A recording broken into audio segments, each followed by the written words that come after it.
You, John Fitzgerald Kennedy, do solemnly swear. I, John Fitzgerald Kennedy, do solemnly swear. That you will faithfully execute the office of President of the United States. That I will faithfully execute the office of President of the United States. And will, to the best of your ability. And will, to the best of my ability. Preserve, protect, and defend the Constitution of the United States. Preserve, protect, and defend the Constitution of the United States. So help you God. So help me God.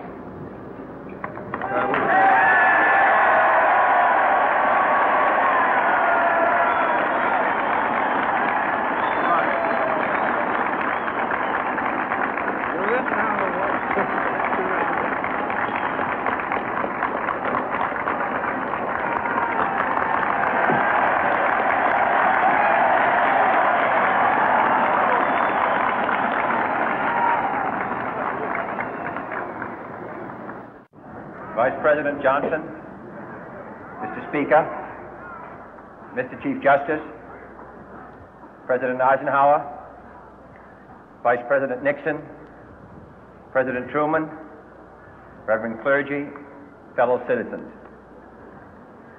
We observe today not a victory of party, but a celebration of freedom, symbolizing an end as well as a beginning, signifying renewal as well as change.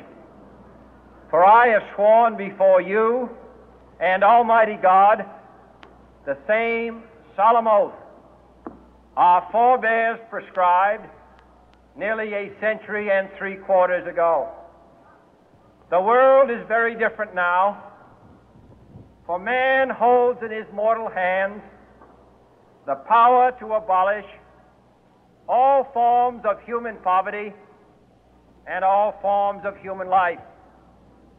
And yet the same revolutionary beliefs for which our forebears fought are still at issue around the globe. The belief that the rights of man come not from the generosity of the state, but from the hand of God. We dare not forget today that we are the heirs of that first revolution. Let the word go forth from this time and place to friend and foe alike that the torch has been passed to a new generation of Americans born in this century, tempered by war, disciplined by a hard and bitter peace, proud of our ancient heritage, and unwilling to witness or permit the slow undoing of those human rights to which this nation has always been committed and to which we are committed today at home and around the world.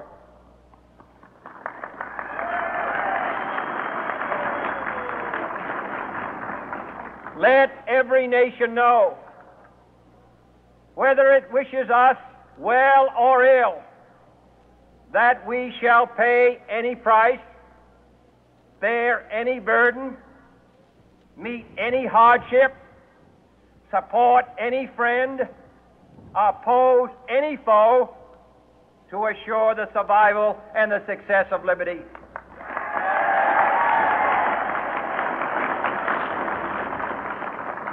This much we pledge and more. To those old allies whose cultural and spiritual origins we share, we pledge the loyalty of faithful friends. United, there is little we cannot do in a host of cooperative ventures. Divided, there is little we can do, for we dare not meet a powerful challenge at odds and split asunder. To those new states whom we welcome to the ranks of the free, we pledge our word that one form of colonial control shall not have passed away merely to be replaced by a far more iron tyranny. We shall not always expect to find them supporting our view, but we shall always hope to find them strongly supporting their own freedom, and to remember that in the past, those who foolishly sought power by riding the back of the tiger ended up inside.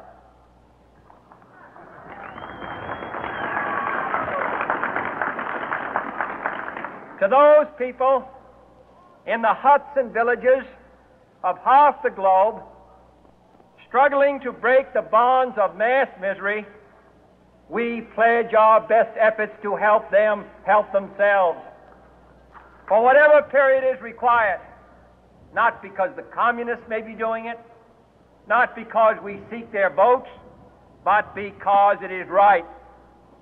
If a free society cannot help the many who are poor, it cannot save the few who are rich.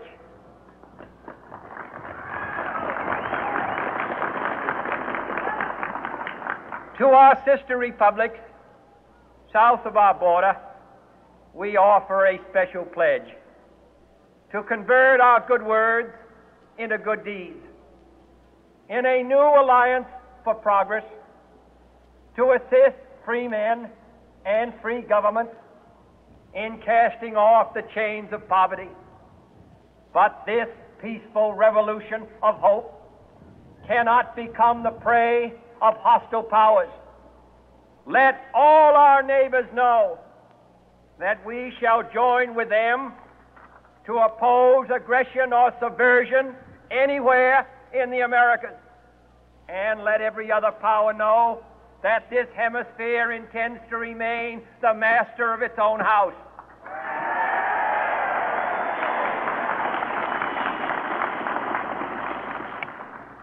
To that World Assembly of Sovereign States, the United Nations, our last best hope, in an age where the instruments of war have far outpaced the instruments of peace, we renew our pledge of support to prevent it from becoming merely a forum for invective, to strengthen its shield of the new and the weak, and to enlarge the area in which its writ may run. Finally, to those nations who would make themselves our adversary, we offer not a pledge, but a request that both sides begin anew the quest for peace. Before the dark powers of destruction, unleashed by science, engulf all humanity in planned or accidental self-destruction, we dare not tempt them with weakness, for only when our arms are sufficient beyond doubt can we be certain beyond doubt that they will never be employed. But neither can two great and powerful groups of nations take comfort from our present course, both sides overburdened by the cost of modern weapons, both rightly alarmed by the steady spread of the deadly atom, yet both racing to alter that uncertain balance of terror that stays the hand of mankind's final war. So let us begin anew, remembering on both sides that civility is not a sign of weakness, and sincerity is always subject to proof. Let us never negotiate out of fear, but let us never fear to negotiate.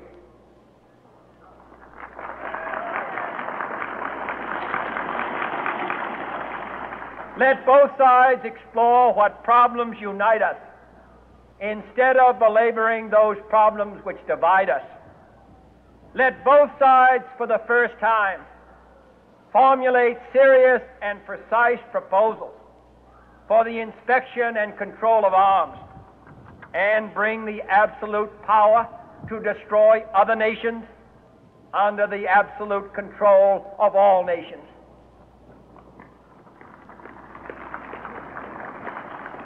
Let both sides seek to invoke the wonders of science instead of its terrors. Together, let us explore the stars, conquer the deserts, eradicate disease, tap the ocean depths, and encourage the arts and commerce. Let both sides unite to heed in all corners of the earth the command of Isaiah to undo the heavy burden and let the oppressed go free.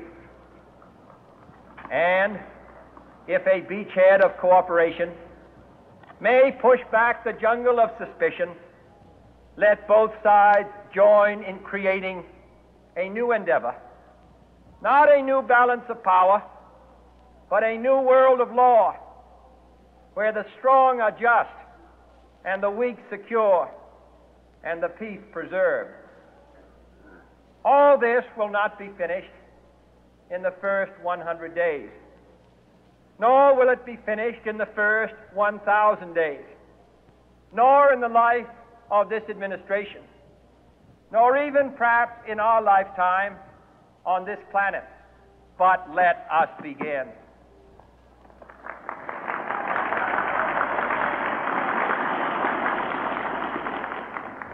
In your hands, my fellow citizens, more than mine, will rest the final success or failure of our course. Since this country was founded, each generation of Americans has been summoned to give testimony to its national loyalty.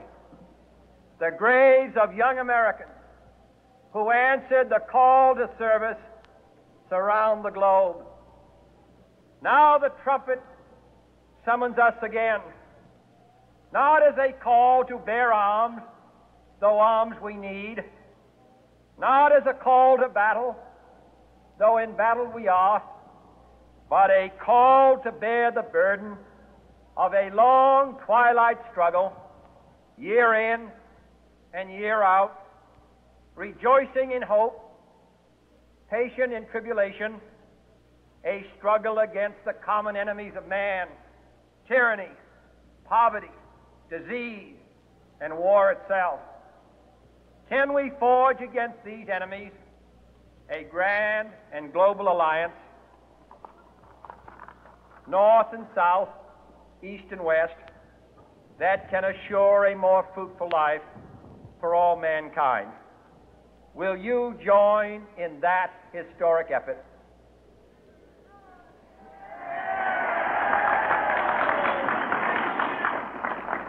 In the long history of the world, only a few generations have been granted the role of defending freedom in its hour of maximum danger.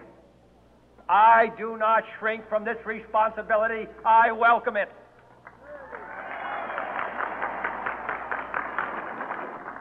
I do not believe that any of us would exchange places with any other people or any other generation. The energy, the faith, the devotion which we bring to this endeavor will light our country and all who serve it.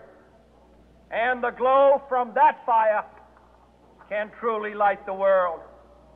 And so, my fellow Americans, ask not what your country can do for you, ask what you can do for your country.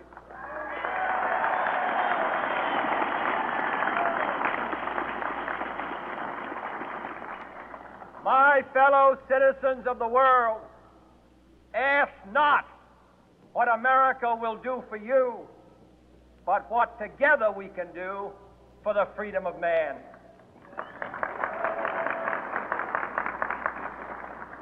Finally, whether you are citizens of America or citizens of the world, ask of us here the same high standards of strength and sacrifice which we ask of you. With a good conscience, our only sure reward, with history the final judge of our deeds, let us go forth to lead the land we love, asking His blessing and His help, but knowing that here on earth God's work must truly be our own.